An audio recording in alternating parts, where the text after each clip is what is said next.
expondo a sã doutrina.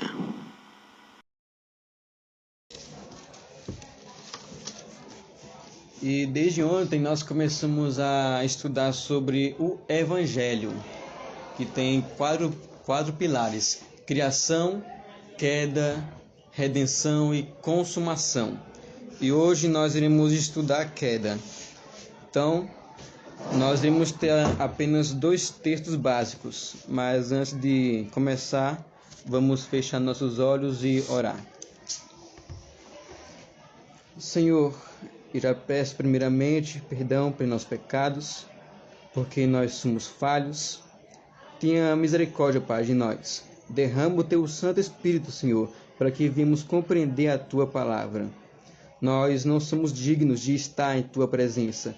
Nós não merecemos, ó Pai, estar aqui. Não merecemos, ó Deus, respirar. E a nossa vida está muito melhor do que nós merecemos. Obrigado, Deus, por tudo.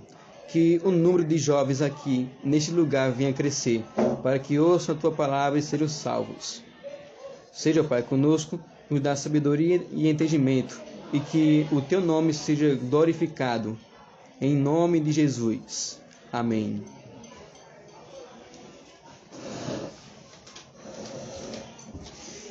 Gênesis capítulo 2, versos 16 e 17, diz assim: E o Senhor Deus ordenou ao homem: De toda árvore do jardim você pode comer livremente, mas da árvore do conhecimento do bem e do mal você não deve comer, porque no dia em que dela comer você certamente morrerá. E no verso 6 do capítulo 3 diz assim: Vendo a mulher que a árvore era boa para se comer, agradável aos olhos, e árvore desejável para dar entendimento, tomou do seu fruto e comeu, e deu também ao seu marido, e ele comeu. Nós vimos no estudo passado que Deus criou todas as coisas. Ele criou tudo perfeito, bom, belo e completo. E também Ele criou o homem perfeito. A Bíblia diz que Deus criou o homem reto. Deus formou o homem do pó da terra. Ele soprou nas narinas o fôlego de vida. Quando Deus ele sopra no homem, aquele sopro, o seu espírito, ele estava passando todos os seus atributos comunicáveis ao homem. Deus, ele é justo. Então, quando ele sopra para dar vida ao homem, ele está soprando a sua justiça. Está passando o seu caráter ao homem, os seus atributos, as suas qualidades. O homem ele foi feito perfeito, santo, justo, bom e sem nenhum defeito. E Deus ele coloca esse homem no jardim do Éden para o cultivar e o guardar, para proteger do mal. E Deus também faz a mulher. E ele também institui o casamento. Deus dá essa ordem para o homem, para que ele não comesse da árvore do conhecimento do bem e do mal.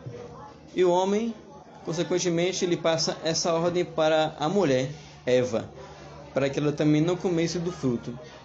Eva, porém, ela é enganada pela serpente, ela é seduzida. Então ela come do fruto e dá para o seu marido.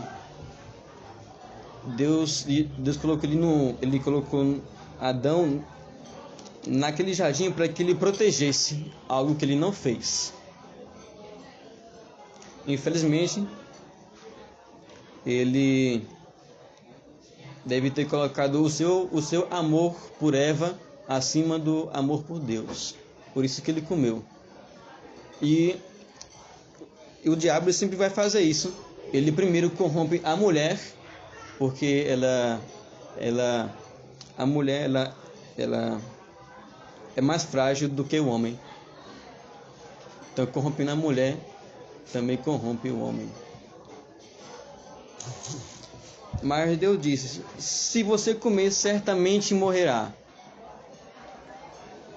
E também nós já estudamos que há 3 tipos de morte: a morte física ou morte biológica, que todos nós vemos dia após dia, e também tem a morte espiritual e a morte eterna. Você certamente morrerá se você comer desse fruto. É uma ordem sob pena de morte. Então, se o homem comesse, se ele desobedecesse, ele iria consequentemente morrer. E é assim que Deus lhe faz. É impossível ser santo sem obedecer a Deus. Deus, ele faz promessas. Se o homem ele obedecesse a Deus, com certeza ele iria viver para sempre. Mas, infelizmente, ele desobedeceu. Então, quando ele come o fruto da árvore, sabe o que realmente aconteceu? Você certamente morrerá. Quando ele come o fruto, ele perde a comunhão com Deus. Ele morre espiritualmente.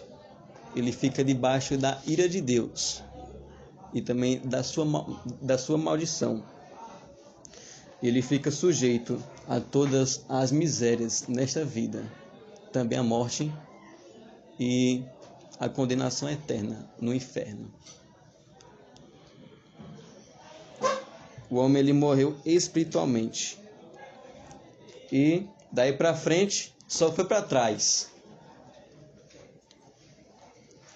E depois de Adão, todos os homens, até os dias de hoje e nos tempos futuros, eles irão nascer mortos espiritualmente, embora sejam vivos fisicamente. É como se fosse um tipo de zumbi espiritual. É um óbito espiritual.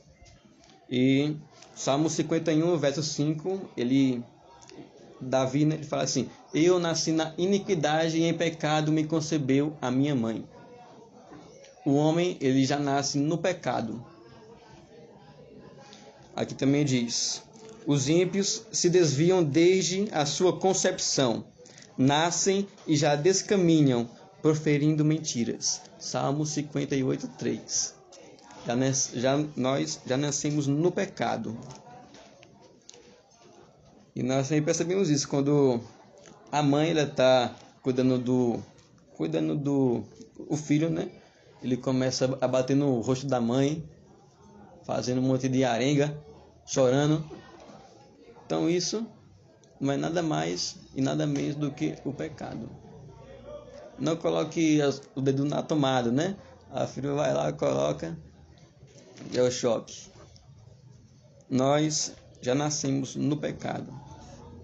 Gênesis 6,5 também fala: e o Senhor viu que toda a maldade havia se multiplicado sobre a terra, e que todo o pensamento do homem era continuamente mau.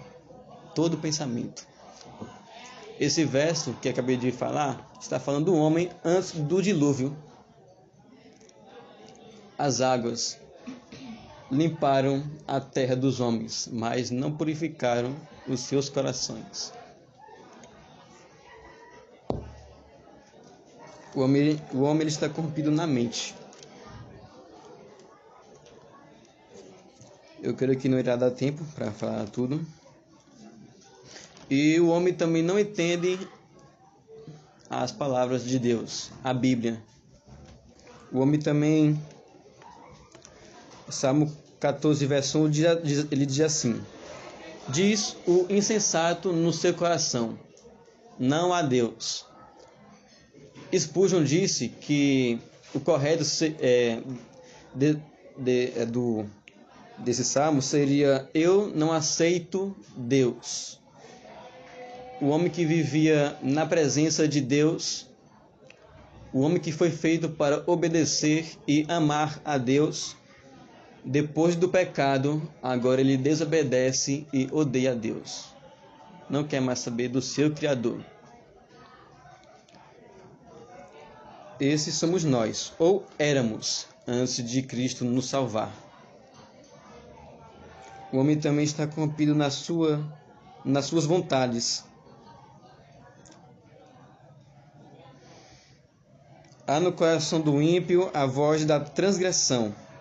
Não há temor de Deus diante de seus olhos, porque a transgressão lisonjeia a seus olhos, e lhe diz que a sua iniquidade não há de ser descoberta nem detestada.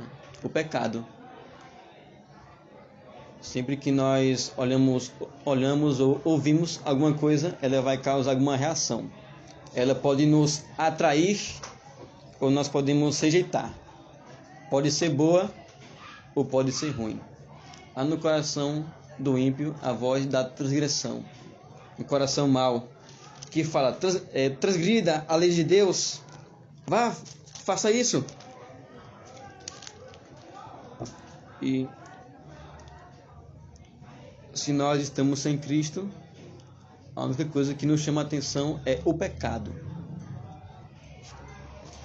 A Bíblia diz também: não ameis o mundo nem as coisas que há no mundo, porque tudo o que há no mundo, a concupiscência da carne, a concupiscência dos olhos e a soberba da vida, não procede do Pai, mas do mundo. O que é concupiscência? Significa desejo desenfreado. Desejo por aquilo que é proibido, daquilo que Deus disse não, mas você sente aquele anseio, aquele almejo por aquilo que Deus proibiu. Foi o que aconteceu no Éden. A mulher viu que aquela árvore era agradável, desejou aquilo que não era para ser desejado. E o homem também está corrompido nas práticas. Ou vocês não sabem que os injustos não herdarão o reino de Deus? Não se enganem, nem imorais, nem idólatras, nem adúlteros, nem afeminados, nem homossexuais, nem ladrões, nem avarentos, nem bêbados, nem maldizentes, nem roubadores herdarão o reino de Deus. 1 Coríntios capítulo 9, versos 9 a 10. O homem ele está corrompido desde o seu nascimento. Ele está corrompido na sua mente. Também está corrompido nas suas vontades e também nas suas práticas, naquilo que ele faz. Pecado não é somente uma ação. Pensamento também. Tem muitas pessoas que não sabem disso. Pensam que o pecado é só alguma coisa que você faz. Existe pecado de ação e também pecado de omissão. O que são os pecados de omissão? Aquilo que você deveria fazer e você não fez. Tem um verso que ele fala assim. Eu esqueci. Eu acho que deve estar lá em Tiago.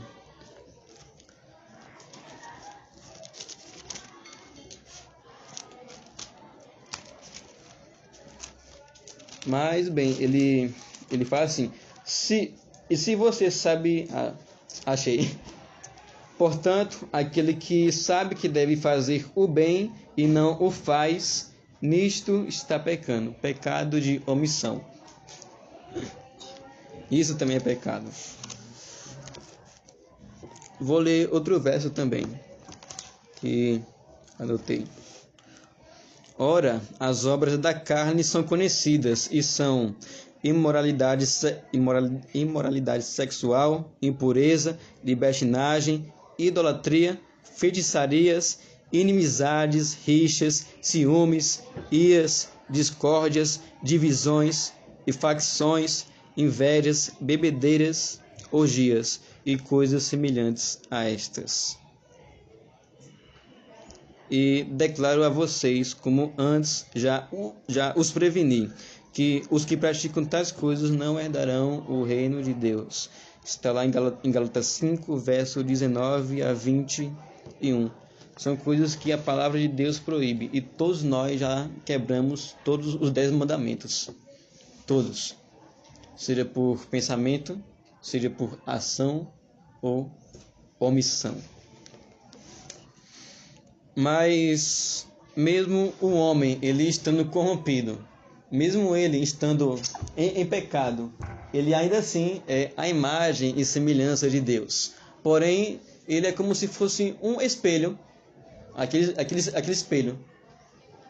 Ele era aquele espelho, sem ser quebrado, mas depois o espelho foi quebrado.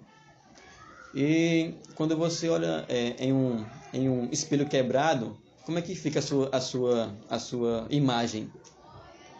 O nariz aqui, por aqui, fica de jeito. Mas o homem ele ainda é a imagem e semelhança de Deus.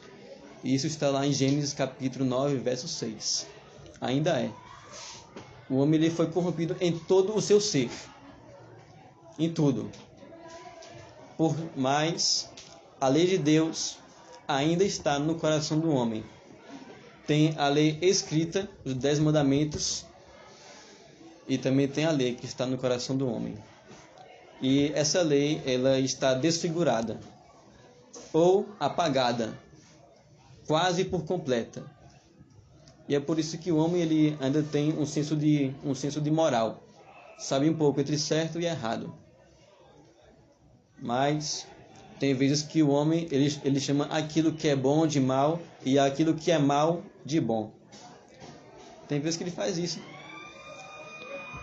Mas para concluir, Deus ele fez uma promessa em Gênesis 3:15 que alguém iria vir para salvar a humanidade. Ele iria vir para esmagar a cabeça da serpente. E esse é Cristo que nós iremos ver no próximo estudo. Algumas aplicações, né? Algumas perguntas. Você é um pecador? E você peca? E se você peca, você faz isso voluntariamente ou involuntariamente? Você faz porque quer, sempre que é tentado? Ou você faz isso como se fosse só um acidente, não toda hora?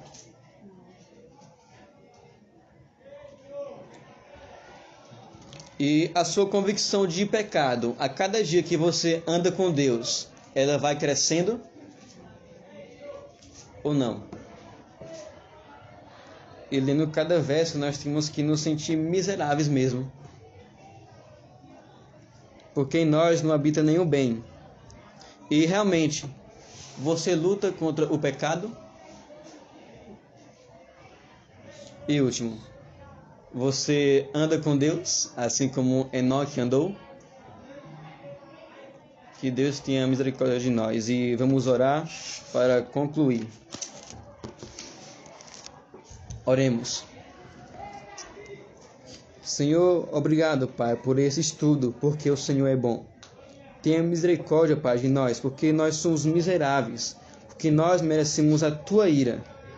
Nós, Senhor, merecemos o inferno, nada mais que isso. Mas nós te damos graças porque o Senhor nos deu vida, para glorificarmos o Teu nome. Obrigado, Senhor, também por Cristo, pelo Seu sacrifício na cruz. Ó Deus, nos faça dia após dia, Senhor, pessoas quebrantadas. Derrama o Teu tremor e o Teu temor sobre nós. Firma os nossos passos em Tua palavra e não permita com que nenhuma iniquidade nos domine. Seja, Pai, com cada jovem que ouvir a Tua palavra e nos faça, Deus, andar até as mansões celestiais. Pela glória do Teu nome e em nome de Jesus nós oramos. Amém. Amém? Amém. Então, Deus abençoe. E se Deus quiser, amanhã nós iremos estudar sobre a redenção, sobre a obra de Cristo na cruz. Então, chame também seus amigos, amigas. Vamos encher esse lugar de jovens. Vamos salvar almas. Então, Deus abençoe e até a próxima.